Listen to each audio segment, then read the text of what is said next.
یہ گستاخ پیدا کیوں ہوتے ہیں؟ ایسے ویلنٹائن ڈے مناتے مناتے جو اولادیں پیدا ہوں وہی تو گستاخ بنتے ہیں۔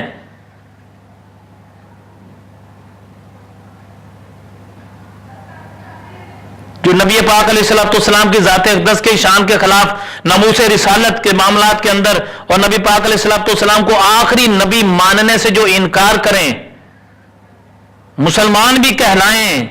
کہیں کہ ہم مسلمان بھی ہیں، سوچو ذرا قرآن کیا اعلان کر رہا ہے کہ جو لوگ مسلمانوں کے اندر بے حیائی کو پھیلانا پسند کرتے ہیں، اللہ جو کائنات کا مالک ہے اس نے دنیا میں بھی ان کے لیے عذاب تیار کر رکھا ہے اور آخرت میں ان کے لیے عذاب ہے۔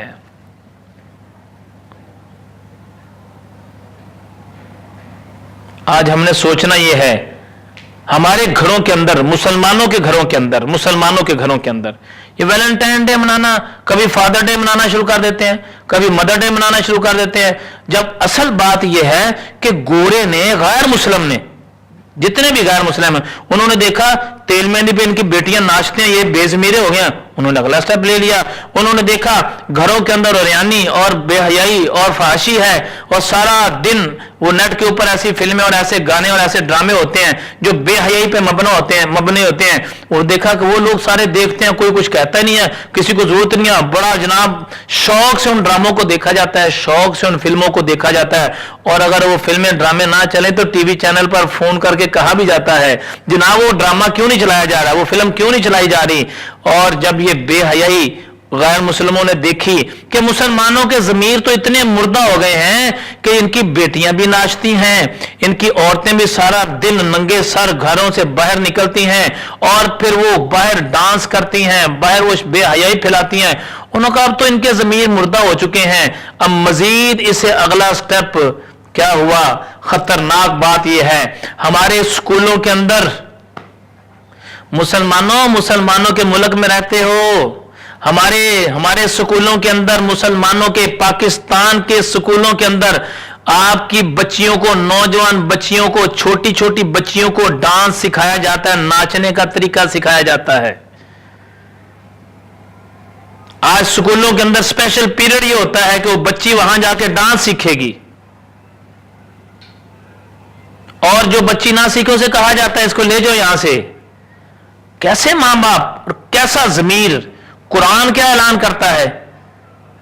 کہ جو مسلمانوں کے اندر بے حیائی کو پھیلانا پسند کرتے ہیں ان کے لیے دنیا میں بھی عذاب ہے اور آخرت میں بھی عذاب ہے۔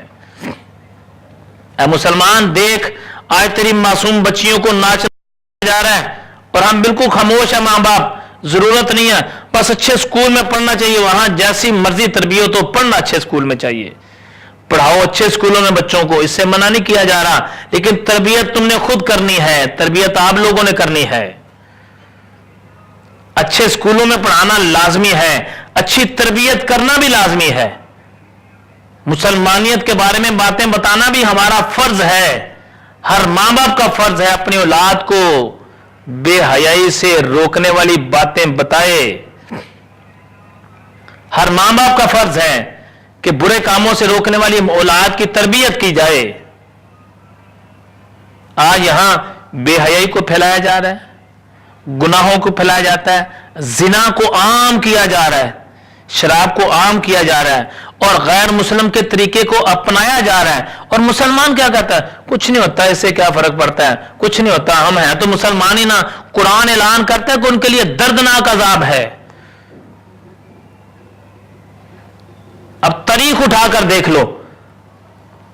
مسلمانوں کے ساتھ کیا حال ہو رہا ہے، زندہ جلایا جاتا ہے، مسلمانوں کو زندہ جلایا جاتا ہے، سینکڑوں کی تعداد میں، ہزاروں کی تعداد میں کھڑا کر کے زندہ جلایا جاتا ہے۔ آپ ان کے طریقے کو اپنا رہے ہیں، یاد رکھو، یہ ویلنٹائن ڈے منانے والے ہیں، ان کے طریقے کو اپنا رہے ہیں، یاد رکھیں، قیامت والے دن میرے نبی پاک علیہ الصلوۃ والسلام نہ شفاعت فرمائیں گے، اور خالق کائنات جو سارے جہان کا مالک ہے اس کی طرف سے اعلان ہے کہ تمہارے لیے دردناک عذاب ہے۔ یہ میرا کوئی جوش خطابت نہیں ہے، کریم آقا علیہ الصلوۃ والسلام کی ذات اقدس کو اٹھا کے دیکھ لیں، منع فرمایا نبی علیہ السلام نے بے حیائی کرنے سے۔ نبی پاک علیہ الصلوۃ والسلام نے بے حیائی پھیلانے والوں کو گناہگار اور منع فرمایا ہے کہ وہ گناہگار ہیں، اور منع فرمایا بے حیائی پھیلانے سے۔ قرآن نے اعلان کر دیا ہے کہ بے حیائی پھیلانے والے گناہگار، ان کے لیے اللہ نے عذاب تیار کر رکھا ہے، اللہ پاک نے عذاب تیار کر رکھا ہے ان کے لیے۔